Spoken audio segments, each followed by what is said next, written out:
future is going to be renewable. And there is no question about that. What we learned is that it's going to have very different speeds depending on the region, depending on the conditions of countries. The other thing that is very important is that we need to bring the public with us. This cannot be a conversation that is only for technical people in some small rooms.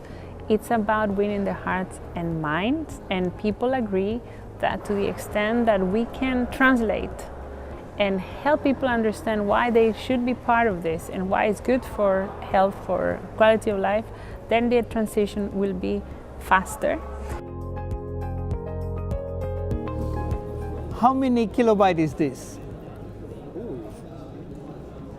Give you a hint, this is not the 5 1/4, this is 8.5 from mainframe. 3 kilobyte. And then we have 16 gigabyte here.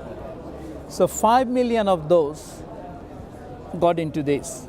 So people who say that there will not be change, battery will never be cheaper, should look at these things. Because based on prices, this possibly storage cost about, I don't know, $500 million. I, as a child, used to like batteries. I used to play with the batteries.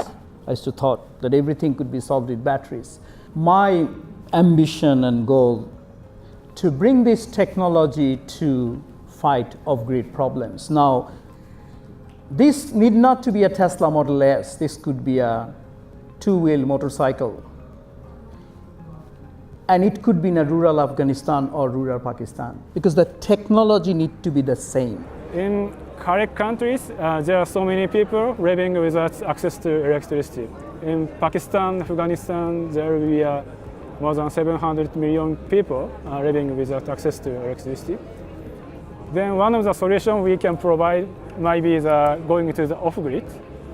So we are now developing we call off-grid solar kit. We call it electricity in a box. So our kit includes solar panels, and refrigerators, TVs, light bulbs, and we also have batteries.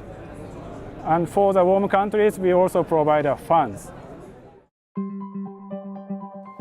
We met this couple in Kyrgyz Republic when we are driving through, and they're honey farmers. And then we stopped in their honey farm to buy some honey. It's a very small setup. And then I asked them what will be the benefit if they had access to electricity. If this system went to you with a 300-watt solar panel, battery and a fridge and a television, how will that help you to grow your business? Эмне бермеген бизге удобстволу болбосо эмне продуктубуз болсо холодильникте сакталып турса, телевизор Кыргызстанды любойун көрсө болот дейм, жана спутник менен. Көп кол бош болсо керек го дейм, башка эмне. Kyrgyz Republic as a country do not have any DC appliances, do not have lithium battery, and we walked through the markets, remember? That people didn't understand the concept of even a DC television, forget the DC fridge and DC fan. There is a battle going on right now, DC and AC, and simplifying technology. We have to make sure that we do not invest into the wrong kind of assets. Because my personal view is just because people are poor, just because a patient is poor, the doctor doesn't need to be poor.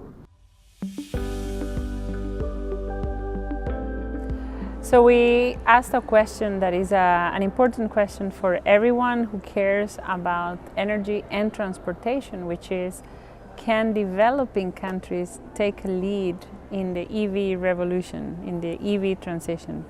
As you know, these are very exciting times. We are in the middle of a big disruption, and disruptions are very exciting, but they are also very scary, because for the first time, the end of the internal combustion engine is within sight. You know, this is an era that is going to come to a close. As we heard a few minutes ago, it's not about, the question is not whether it's going to happen, but how fast and who's going to lead.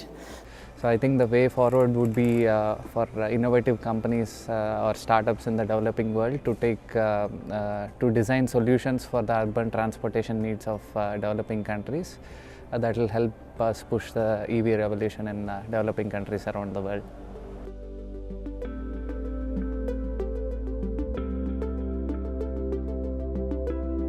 yes, we have the opportunity, yes, we have the technologies, yes, we have the conditions for the transition, but it's difficult.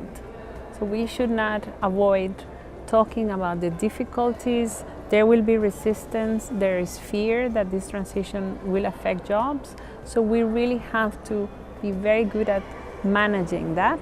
And the session yesterday confirmed that there is an increasing willingness to talk about very difficult things, but in a way that still highlight the opportunities.